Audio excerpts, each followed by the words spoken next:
1910 കുടമാളൂരുള്ള മുട്ടത്തുപാടത്ത് വീട്ടിൽ ഓഗസ്റ്റ് 10 ജനിച്ച് 1946 ജൂലൈ 28 ഭരണങ്ങാനത്ത് വെച്ച് നിര്യാതയായ ഒരു പാവം സന്യാസിനി, എളിയവരിൽ എളിയവളായ അൽഫോൻസ എന്ന സിസ്റ്റർ ഇന്ന് ലോകം മുഴുവൻ അറിയപ്പെടുന്ന ഒരു വ്യക്തിയായി മാറി.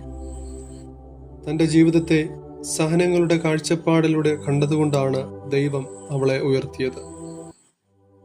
സന്യാസിനിയാകണമെന്നുള്ള ആഗ്രഹം ചെറുപ്പം മുതൽ അവളിൽ രൂഢമൂലമായിരുന്നു. എന്നാൽ സുന്ദരിയായ അന്നക്കുട്ടിയെ ഒരു നല്ല കുടുംബത്തിൽ വിവാഹം ചെയ്ത് അയക്കാനാണ് പേരമ്മ ആഗ്രഹിച്ചത്. ഒരു വിവാഹം ഉറപ്പിക്കുകയും ചെയ്തു. മനസ്സമ്മതത്തിന് പോകേണ്ട ദിവസമായപ്പോൾ വിവാഹത്തിൽ നിന്നും രക്ഷപ്പെടുന്നതിന് വീടിൻ്റെ പിൻഭാഗത്തുള്ള ചാരക്കുഴിയിലെ കനലിൽ കാൽ അല്പം പൊള്ളിക്കാൻ അന്നക്കുട്ടി തീരുമാനിച്ചു. പക്ഷേ ഈ ശ്രമത്തിൽ അവൾ തീയിലേക്ക് വഴുതി വീണ് 2 കാലുകളും പൊള്ളുന്നതിനിടയായി. അതോടെ വിവാഹം മുടങ്ങുകയും സന്യാസിനിയാകാൻ അവൾക്ക് അനുമതി കിട്ടുകയും ചെയ്തു.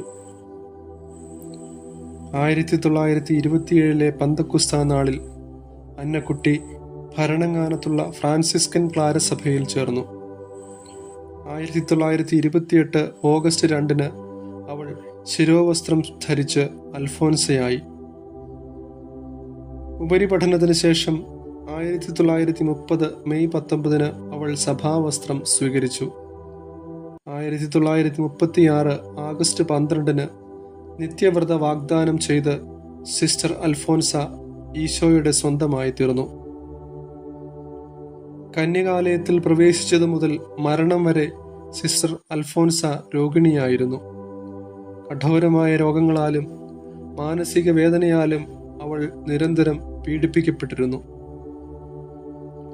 ഈശോയോടുള്ള സ്നേഹത്താൽ നിറഞ്ഞ് തൻ്റെയും മറ്റുള്ളവരുടെയും വിശുദ്ധീകരണത്തിനായി തൻ്റെ എല്ലാ സഹനങ്ങളും കാഴ്ചവെച്ചു.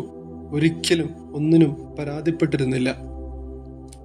1946 ജൂലൈ 28 സിസ്റ്റർ അൽഫോൻസ തൻ്റെ സഹനബലി പൂർത്തിയാക്കിക്കൊണ്ട് സഹനത്തിൻ്റെ മഹത്വ കിരീടം പ്രാപിക്കാനായി മാലാഖമാരുടെ നാട്ടിലേക്ക് പറന്നുപോയി.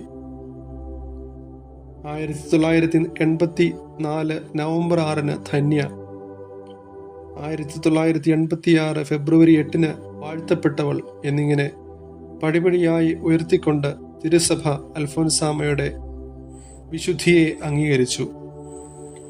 അവസാനം 2008 ഒക്ടോബർ മാസം 12 പരിശുദ്ധ പിതാവ് ബെനഡിക്ട് 16 അൽഫോൻസാമ്മയെ വിശുദ്ധയായി പ്രഖ്യാപിച്ചു.